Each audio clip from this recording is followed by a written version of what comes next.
Hello student, आज हम सीखेंगे किसी सारणी का इनवर्स यानी कि व्युत्क्रम कैसे निकालते हैं। देखते हैं। अब यहाँ पे कोई एक सारणी ले रहे हैं 2 गुणे 2 कोटि की, जैसे 2, -2, 4 और 3। तो इनवर्स निकालने के लिए हमको करना क्या पड़ता है, इसके लिए कुछ स्टेप होते हैं। इसमें सबसे पहला जो स्टेप होता है, हमको इसका मान निकालना होता है, सारणी का मान निकालना होता है। दूसरे स्टेप में हम क्या करते हैं कि दिए गए सारणी का हम सखंड निकालते हैं। तीसरा स्टेप में क्या करते हैं कि सखंड से अवयव बनाते हैं, सखंड से अवयव बनाते हैं। फिर चौथे स्टेप में हम क्या करते हैं कि एडजॉइंट ए निकालते हैं, जो आपको हम कल बताए थे। एडजॉइंट ए निकालते हैं, उसके बाद पांचवें कंडीशन में जो होता है फार्मूला होता है ए इनवर्स का 1/, सारणी में ए इनटू एडजॉइंट ए। तो ये है हमारा ए इनवर्स निकालने का स्टेप। तो सबसे पहले हम करेंगे क्या कि सारणी का मान निकालेंगे। तो सारणी का मान निकालना हम आपको बताए हैं कि 2 गुणे 2 कोटि की कोई अवयव है तो उसे बस 13 गुणा करके और घटा देते हैं। तो 13 गुणा करेंगे तो ये हो जाएगा 2 3 6 और माइनस इसका जब गुणा करेंगे तो ये हो जाएगा -8, यानी ये 6 + 8 अर्थात हो जाएगा 14। ये हो गया सारणी का मान। दूसरा स्टेप आप देख रहे हो कि आपको सखंड निकालना है। तो सखंड भी निकालना हम आपको बताए हैं। तो सखंड को हम दिखाते हैं कैपिटल ए से, जो प्रत्येक अवयव के लिए निकलता है। तो a11 यहाँ पे 2 है, तो जिसको लेते हैं उसका पंक्ति अवस्था में हमें छोड़ना पड़ता है, बचेगा क्या 3।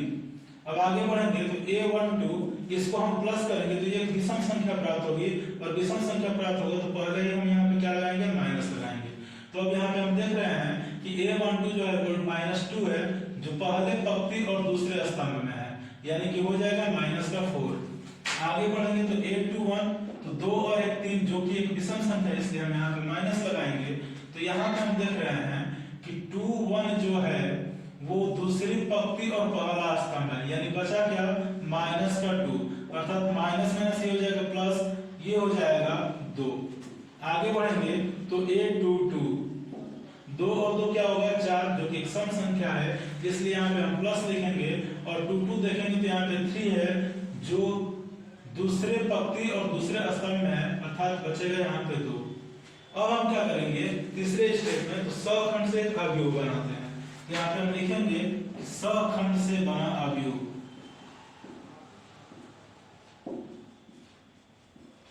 सखंड से बना अवयव को हम दिखाते हैं कैपिटल सी से। तो जो भी अवयव निकाले हैं बस इस अवयव में हम रख देंगे। तो 3 -4 2 2। अब क्या करते हैं चौथा स्टेप में हमको एडजॉइंट निकालना होता है। तो एडजॉइंट भी निकालना हम बताए हैं, बस इसका ट्रांसपोज कर देते हैं, उसी को हम कहते हैं क्या एडजॉइंट ए। तो इसका ट्रांसपोज का नियम क्या होता है कि पंक्ति को स्तंभ में या स्तंभ को पंक्ति में लिख दिया जाता है। तो हम यहाँ पहले पंक्ति को पहले स्तंभ के रूप में और दूसरी पंक्ति को दूसरे स्तंभ के रूप में। तो ये हुआ एडजॉइंट है। अब यहाँ पे देखेंगे बस पांचवा स्टेप बचा हुआ है। तो पांचवें स्टेप में हम क्या करते हैं, ए इनवर्स का जो फार्मूला होता है वो होता है 1/, सारणी में a इनटू एडजॉइंट a। तो यहाँ पे हम सारणी का मान रखेंगे। तो सारणी का मान यहाँ पे निकला है कितना 14, और यहाँ पे एडजॉइंट a का जो मान है वो आया है 3 2 -4 2। अब हम क्या करेंगे 14 से इसमें भाग दे देंगे। तो भाग देंगे तो ये होगा 3/14 2/14 -4/14 और फिर 2/14। इसको हम आगे हल करेंगे तो ये हो जाएगा 3/14, 2 से इसको कटाएंगे तो ये हो जाएगा 1/7, इसको कटाएंगे तो ये हो जाएगा 2 दूनी के 4 और 2 7 14, और इसको भी कटाएंगे तो ये हो जाएगा 1/7। यही हमारा ए इनवर्स है।